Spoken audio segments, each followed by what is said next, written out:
自己嘅小朋友可以好好咁成長，個個都想望子成龍。咁如果你對你自己一對女兒，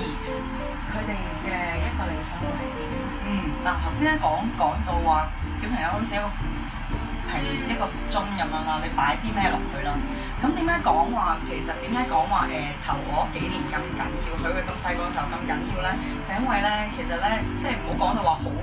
咁遠喎，諗到哇佢點樣成為一個好有成就嘅人，或者一個好叻嘅人。其實我哋講緊咧，即係我而家我哋兩公婆嘅要求就係話佢唔好學壞，佢做一個好嘅人，佢做一個好心地嘅人。點解我哋成日講話一個family bond 即係個根嘅咁緊要咧？就係話原來咧嗰啲譬如一啲重罪犯啊，佢哋都係有一個好唔開心嘅童年咯。即係咁，但係你點樣即係譬如去到一個媽咪，譬如你話你可能唔會話想諗啲最 worst 嘅，譬如可能一個我哋成日都講話媽咪，可能你有一個生出嚟有個小朋友可能佢好靚嘅，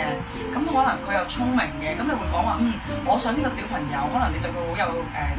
期望啦，你會想去變做一個好有成就嘅人，讀名校，做啲好叻嘅嘢。咁可能當你個小朋友唔係一出世就好靚，或者佢有好 smart 咧，可能佢係麻麻地個樣係其貌不揚，而佢又係啦，佢中庸少少，佢又可能唔係真係咁 smart 嘅，可能你又會對佢次一等嘅要求啦，即係唔會要求到佢讀名校或者點樣樣。咁可能再去到一個位就係話小朋友一出世，佢有先天性嘅缺陷，咁你又會覺得其實我只係希望個小朋友健康，即係有一個健康嘅身體去即係接受呢個世界咁多咁好嘅事物，或者睇到啲好嘅嘢咁樣。咁可能再去到一個再 worse 啲嘅，可能佢一出世已經係殘缺嘅。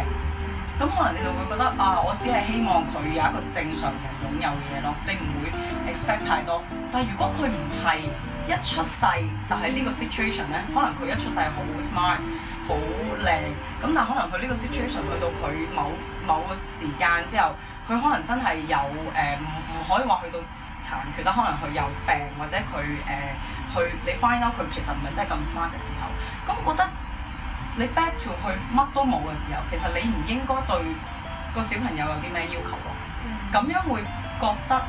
個生命係會睇到嘅嘢會係再有意義啲咯。所以咧，我成日都話點解想同佢親子關係咁好，係因為唔想佢第時做壞事咯。因為你對佢好有要求嘅時間，可能有啲位佢做唔到嘅時候咧，就會好猛啊，就會好唔開心。咁你會諗下其實我哋已經好運咯喎，因為佢本身一出世已經係一個健全嘅小朋友，佢能夠去感受到呢個世界，譬如佢有一個正常嘅眼睛啦，去睇到呢個世界，佢有一個正常嘅耳朵去聽到呢個世界。咁我覺得已經係好滿足咯。反而我係想佢係做一啲有意義啲嘢，譬如改變到人哋嘅思想嘅，譬如可能佢係本身一個好樂天嘅人，可能身邊有啲人唔開心嘅時候，佢可以俾到一啲安慰人啊，或者佢俾人感覺係呢個人好開心㗎，我有一啲咩好唔開心嘅時候，我見到呢個人我就會覺得原來呢個世界係咁簡單咁開心嘅，即係我反而係想佢係一個咁嘅人咯。其實所謂嘅望子成龍，都係在於希望小朋友可以健康好開心咁樣成長，亦都可以做一個可以話唔好行差踏錯嘅人啦，就已經係好滿足。係啦，冇錯。